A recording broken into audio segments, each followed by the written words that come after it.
নিশ্চয় আপোনালোকে গম পাইছে হোজাই সমষ্টিৰ বিধায়ক শিলাদিত্য দেৱ ডাঙৰীয়াই তেখেতে বিভিন্ন সময়ত বিভিন্ন উচতনিমূলক মন্তব্য দি অসমখন শান্তি সম্প্ৰীতি নষ্ট কৰিব বিচাৰি আছে।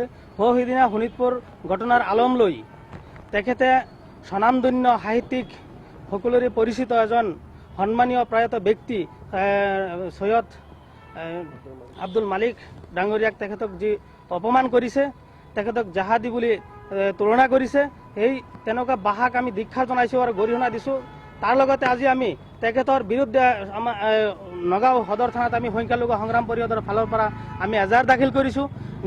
কাৰণ নিশ্চয় আপোনালোকে জানে কিছুদিন পূৰ্বে আমাৰ অসমীয়া জাতিৰ উৎসৱ ৰঙালী বিহুৰ ৰ কাটি বঙালী বিহু সজাবলৈ সেইজন বিধায়ক তাৰ কিছুদিন পিছতেই আমাৰ দেশৰ গৌৰৱ, আমাৰ দেশৰ চৰমপন্থী এজন ব্যক্তি আপোনাৰ নেতাজী সুভাষ চন্দ্ৰ বসু তেখেতক সন্ত্ৰাসবাদী আখ্যা দিছিল।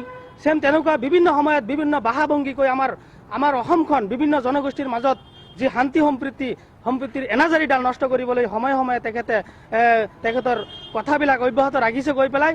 গতিকে আমি অসমৰ মুখ্যমন্ত্ৰী ডাঙৰীয়াক আহ্বান জনাইছোঁ আৰু অসমৰ আৰক্ষী সঞ্চালক প্ৰধানক আমি আহ্বান জনাইছোঁ যে এনেকুৱা ব্যক্তিক কৰায়ত্ব কৰি তৎক্ষণাৎভাৱে গ্ৰেপ্তাৰ কৰি জেলত প্ৰেৰণ কৰিব লাগে। অসমৰ শান্তি সম্প্ৰীতি, অসমৰ বিভিন্ন জনগোষ্ঠীৰ মাজত যিটো ঐক্যৰ প্ৰতি লক্ষ্য ৰাখি এনেকুৱা বিধায়কক গ্ৰেপ্তাৰ কৰি জেলত প্ৰেৰণ কৰিব লাগে। অন্যথাই যদি আমাৰ দাবী অৰ্থাৎ আমাৰ এজাহাৰ দিয়াৰ ভিত্তিত বা বিভিন্ন দল সংগঠনে এজাহাৰ দিয়াৰ ভিত্তিত যদি অসম আৰক্ষীয়ে গ্ৰেপ্তাৰ নকৰে, আমি কিন্তু গণতান্ত্ৰিকভাৱে এই বিধায়কৰ বিৰুদ্ধে অৰ্থাৎ অসম চৰকাৰৰ বিৰুদ্ধে আমি আন্দোলন কৰিবলৈ বাধ্য হ'ম।